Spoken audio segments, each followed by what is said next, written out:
Today we'll be looking at partial indexes. They're a bit like regular indexes, but they only index a subset of your data based on a predicate.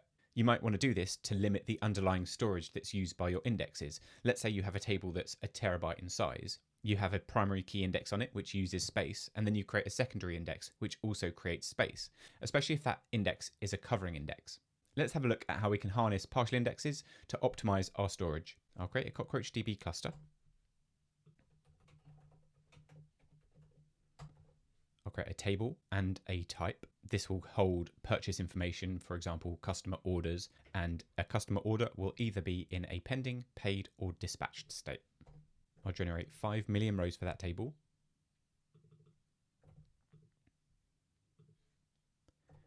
And import them into the database.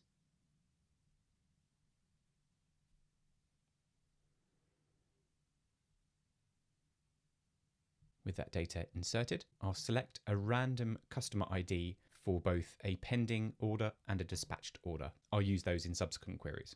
I'll now do a couple of selects, one without any kind of indexing, one with a full secondary index on the table, and then one with a partial index on the table, and we'll see what kind of storage we're using in both the indexed cases. First, a query with no index.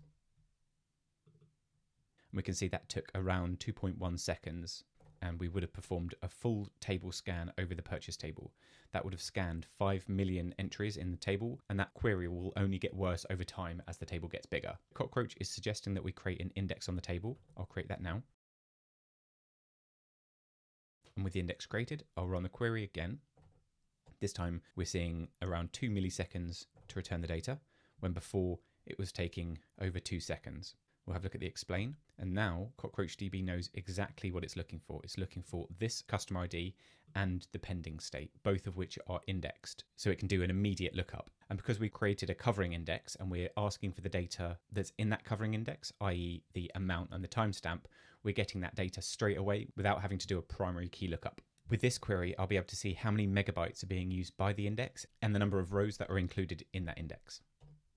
So we can see that for the secondary index that I created, I'm using 376 megabytes of data, and that's over the full 5 million rows of the table. I'll drop that index, and this time create a partial index. Everything up to here is a regular index creation, but everything after it, the where, is a predicate. So that will say only index these columns where the status is either pending or paid. Anything in the dispatched state won't be indexed. So as more things move into dispatched, the index will get smaller. With the index created, I'll do another search, and we're seeing around 2 milliseconds of latency, just with the full index. If I do an explain, we're seeing the exact same query plan, but this time we're using the partial index. If I show you the index information, this time we're only indexing 3.8 million rows as opposed to the full 5 million rows in the table, and the number of megabytes we're using is reduced to 286 from 376. And I can show that we're only indexing the rows we require by doing a count over the purchase table where the status is either pending or paid, the same columns that we're using in our index predicate, and they both match up, 3.8 million and 3.8 million. If I query non-index data now, so this is querying against the table where the partial index isn't satisfied, for example, a dispatched status, we're now back to the 2-second query because we're having to do a full table scan again. That can be seen from an explain. And we're back to where we were before, having to do a full table scan of the full 5 million rows. This will only get worse as the table gets bigger, and CockroachDB is suggesting we create the index. We don't need to create that index because we've got the partial index, and if we're only ever selecting for statuses in paid or pending, we'll always hit this partial index. Now I'll move 100,000 purchases into the dispatched state.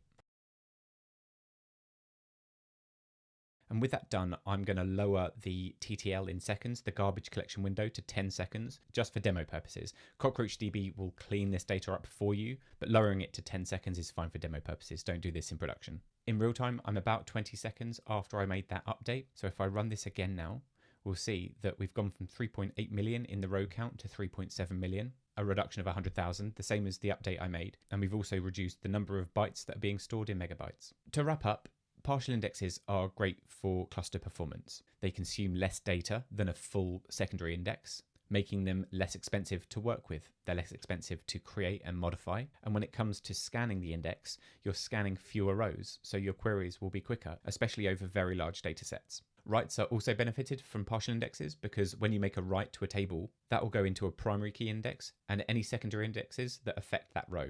If you've got a partial secondary index on that table, you'll only be making an index write where that predicate is satisfied. I was only using regular secondary indexes in my example, but you can also harness partial indexes with unique and gin indexes, inverted indexes.